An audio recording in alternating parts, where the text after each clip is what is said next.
जैसा कि सर्वविदित है कि केंद्र व यूपी सहित अन्य राज्यों की भी सरकारें अपनी आर्थिक नीति, बजट व अर्थव्यवस्था आदि को लेकर जो बड़े बड़े दावे कर रही हैं, वे ज़्यादातर हवाई न होकर काश ज़मीनी हकीकत में सही और वास्तविक होते तो वाकई भाजपा द्वारा अच्छे दिन लाने के इनके सुनहरे सुहावने व लुभावने वायदे की थोड़ी अच्छी बात होती।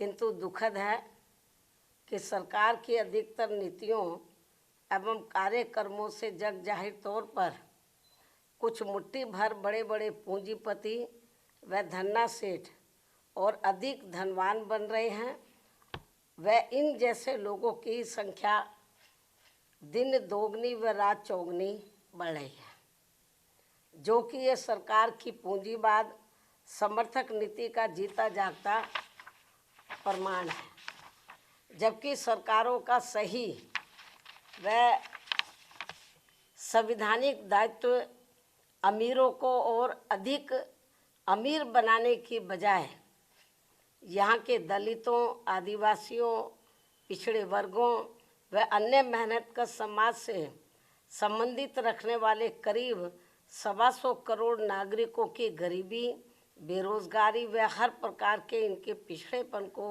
दूर करना चाहिए, ताकि इन सबका थोड़ा भला होकर इनके त्रस्त जीवन में बहुअपेक्षित व बहुप्रतीक्षित सुधार लाने की संवैधानिक मंशा पूरी हो सके। लेकिन ऐसा नहीं करना स्पष्टतः सरकार की गरीब विरोधी नीति व कार्यकलाप ही कहलाएगा। और यूपी व देश के ऐसे बिगड़े हालात को लेकर हमारी चिंता स्वाभाविक तौर पर इसलिए है क्योंकि अम्बेडकरवादी सोच व चिंतन वाली पार्टी बीएसपी इन्हीं वर्गों के शोषित पीड़ित करोड़ों लोगों को अपने पैरों पर खड़ा करने के लिए अस्तित्व में आई है और परम पूज्य बाबा साहब डॉक्टर भीमराव अम्बेडकर के जीवन आदर्श की तरह ही लगातार संघर्षरत भी है तथा साथ ही उत्तर प्रदेश में 4 बार मेरे नेतृत्व में रही सरकार में सामाजिक परिवर्तन व आर्थिक मुक्ति का ऐतिहासिक सुधार जमीन पर उतार करके भी दिखाया है, जो इसका ये खास उदाहरण भी है। इसके अलावा वैसे तो यूपी को वर्तमान में जो चल रही है यूपी सरकार, यूपी को देश का ग्रोथ इंजन होने का दावा करते हुए नहीं थकती है, किंतु आबादी के हिसाब से देश के सबसे बड़े राज्य होने के बावजूद यहाँ के लोगों के जीवन की जो शिक्षा, स्वास्थ्य, सड़क, बिजली, पानी आदि बुनियादी ज़रूरतों को लेकर जो दुर्दशा है वह किसी से भी छिपी हुई नहीं है। केंद्र की तरह यूपी सरकार के पास भी धन की कमी नहीं है, लेकिन इसका इस्तेमाल यहाँ के गरीब लोगों के हित कल्याण तथा इनके जीवन सुधार में पूरे सही से नहीं होना, ये काफ़ी चिंताजनक बात है। ये कांग्रेसी कृत्य है, ये तो कभी कांग्रेस के ज़माने में होता था। ये कांग्रेसी कृत्य है जिस नक्शे कदम पर अब भाजपा सरकारें भी चलती हुई नज़र आ रही हैं। भाजपा व अन्य और जो रीजनल पार्टियों की सरकारें हैं वो भी चलती हुई नज़र आ रही हैं, जो बड़े दुख की बात है। इतना ही नहीं बल्कि कांग्रेस व सपा सरकार की तरह ही भाजपा सरकार द्वारा भी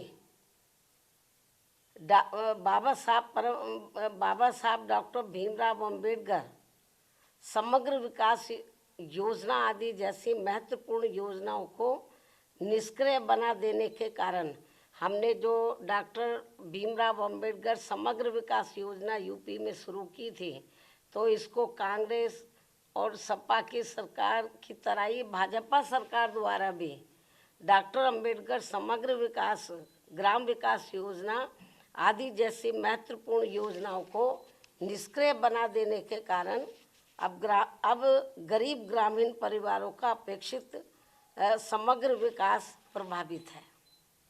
जबकि बीएसपी की सरकार ने इस योजना को भरपूर धन देकर गांवों को 17 बुनियादी सुविधाओं से जोड़कर यहाँ लोगों के जीवन में काफ़ी सुधार लाया था। ये बात सर्वविदित है। लेकिन अब आम चर्चा के मुताबिक अधिकांश सरकारों पर लोगों को बसाने से ज़्यादा लोगों के घर उजाड़ने के ज़्यादा आरोप हर जगह लग रहे हैं। ये भी आम चर्चा है।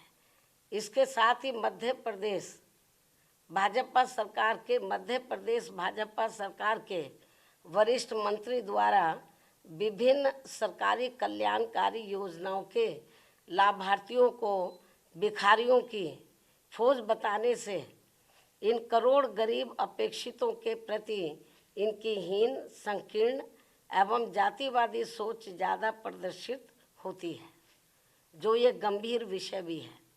क्योंकि सरकार द्वारा पहले अपनी गलत नीतियों में कार्यकलापों आदि से इन नागरिकों को महंगाई, गरीबी, बेरोजगारी, अशिक्षा, पिछड़ापन आदि की गुलाम व लाचार जिंदगी में बांधना और फिर सरकारी योजनाओं के तहत इन्हें कुछ राहत देकर अपमानित करना ये अति शर्मनाक है।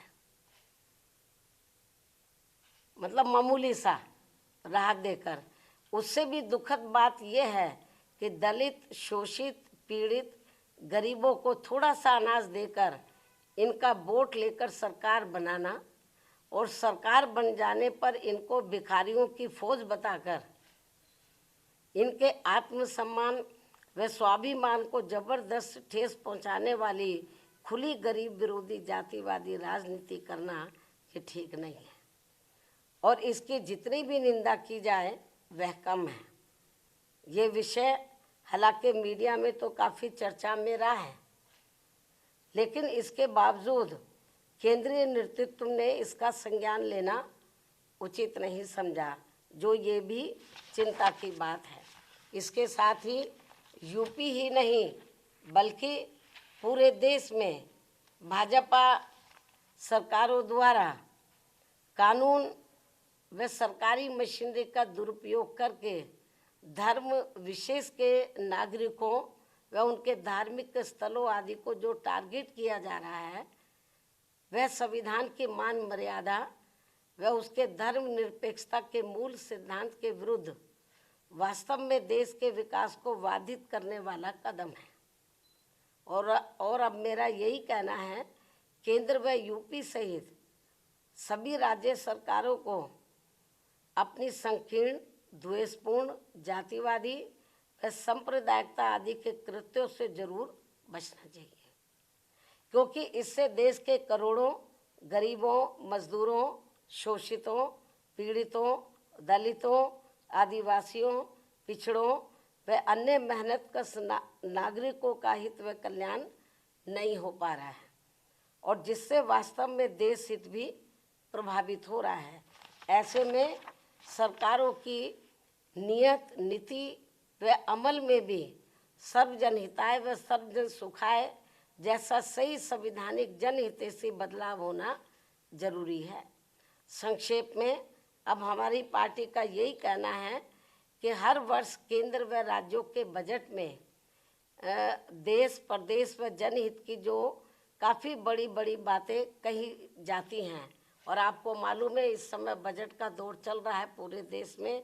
राज्यों की सरकारें अपना बजट रख रही हैं, केंद्र की सरकार ने भी बजट रखा, चर्चा भी अब इस पर होगी।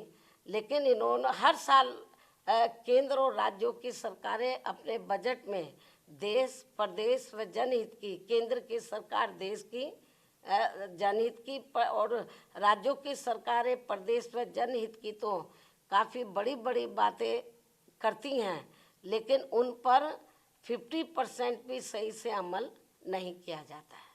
क्योंकि मैं देख रही हूँ आए दिन किसी ना किसी राज्य का बजट आ रहा है, लंबी चौड़ी बातें करते हैं। यूपी में भी कही गई, केंद्र की सरकार ने भी कही, लेकिन जितनी वो बड़ी बड़ी बातें करते हैं बजट को लेकर विभिन्न क्षेत्र में, उन पर 50% भी सही से अमल नहीं हो पा रहा है। और वास्तव में प्रैक्टिकल में तो देखने के लिए ये मिल रहा है कि जो दबे कुचले लोग हैं, दलित हैं, पिछड़े हैं, आदिवासी हैं, माइनॉरिटीज़ के लोग हैं, तो इनके साथ तो काफ़ी अन्याय हो रहा है। तो इनके हित के लिए, इनके डेवलपमेंट के लिए, इनके मद में जो पैसा बजट में रखा जाता है कि इतना पैसा हम इनको दे रहे हैं इनके डेवलपमेंट के लिए, लेकिन वो पूरा पैसा उनके डेवलपमेंट में नहीं लगता। और हमें तो ये भी जानकारी मिलती है कि अंत में उनका काफ़ी पैसा दूसरे मद पर खर्च कर दिया जाता है। और इसको लेकर हमारी पार्टी ने पार्लियामेंट के अंदर भी आवाज़ उठाई थी। जब मैं मेंबर पार्लियामेंट थी, मैंने भी इस मुद्दे को काफ़ी गर्मजोशी के साथ उठाया था। केंद्र की सरकार का ध्यान हमने इस ओर आकर्षित किया था और हमने हमने प्रमाण दिए थे केंद्र की सरकार को, लेकिन फिर भी इस ओर ध्यान नहीं दिया गया। तो इनके लिए, इनका वोट हासिल करने के लिए जो वीकर सेक्शन के लोग हैं, जो गरीब लोग हैं, अन्य मेहनत कश लोग हैं, इनके डेवलपमेंट के लिए बातें तो बड़ी बड़ी कही जाती है बजट में। इस बार भी काफ़ी लंबी चौड़ी बातें कही हैं, लेकिन वो पैसा भी पूरा इन पर खर्च नहीं होता है। और आखिर में चुपके से, बहुत ही सावधानी पूर्वक, मतलब चुपके से, मालूम भी किसी को ना पड़े, दूसरे मद में पैसा ट्रांसफ़र कर दिया जाता है। तो ये हाल है बजट का। इसलिए ये जो बजट में खास तौर से हर साल जो बड़ी बड़ी बातें कही जा रही हैं, अब भी कही जा रही हैं, तो मेरे ख्याल उसका फ़ायदा जो ज़रूरतमंद लोगों को जितना होना चाहिए वो नहीं हो रहा है। तो इसलिए मेरा केंद्र और राज्य सरकारों को यही कहना है कि जो आप बजट पे कहते हैं, उसके ऊपर जो भी आप वायदा करते हैं, जो भी पैसा सैंक्शन करते हैं, उसके ऊपर आप लोगों को अमल भी करना चाहिए। ये मुझे पूरी उम्मीद है कि ये लोग ज़रूर मेरी इस बात की तरफ ध्यान देंगे। अब मैं अपनी बात यहीं समाप्त करती हूँ। धन्यवाद। जय भीम व जय भारत।